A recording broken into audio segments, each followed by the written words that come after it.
Hi friends, Mahanadi serial new promo என்னென்னு பார்க்கலாம்.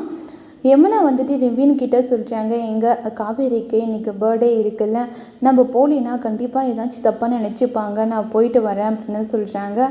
இல்லை, நீ வேணும்னா போயிட்டு வா, நம்ம 2 பேரும் போகணுன்னு தானே நான் கிஃப்டெல்லாம் வாங்கி வச்சேன், நீங்கள் என்ன மறந்துட்டீங்களா அப்படின்னு சொல்கிறாங்க. அதெல்லாம் ஒன்றும் இல்லை, நான் வரலை அப்படின்னு சொல்கிறாங்க. உடனே நிவினோட அம்மா வந்துட்டு சொல்கிறாங்க, அதான் என் பையன் வரமாட்டேன்னு சொல்கிறான், இல்லை அவனை எதுக்காக நீ கம்பல் பண்ணுற, கண்டிப்பாக நீங்கள் வந்தே ஆகணும், நீங்கள் வரலைன்னா தேவையில்லாமல் உங்களை தான் எல்லோரும் விசாரிக்க ஆரம்பிப்பாங்க, அம்மாவும் கஷ்டப்படுவாங்க, இதுக்கு நீங்கள் அமைதியாக வந்துடலாம் அப்படின்னு சொல்கிறாங்க. உங்கள் குடும்பத்தில் இருக்கிறவங்க கஷ்டப்படுவாங்கன்றதுக்காக என் பையன் அங்கே வந்துட முடியுமா, என் பையன் கண்டிப்பாக வரமாட்டான் அப்படின்னு சொல்லிட்டு நிவினோட அம்மா வந்து ரொம்பவே கோவமாக பேசுகிறாங்க. நான் வரணும் அவ்வளோதானே, நான் கண்டிப்பாக வரேன் அப்படின்னு சொல்லிட்டு நிவின் வந்து சொல்கிறாங்க. நிவினோட அம்மா ரொம்பவே கோவப்படுறாங்க. கொஞ்ச நாளில் இவனை இவ்வளோ மாற்றிட்டாலே அப்படின்னு சொல்லிட்டு செம்மையாக கோவப்படுறாங்க நிவின் வந்துட்டு. இதோட இந்த ப்ரோமோ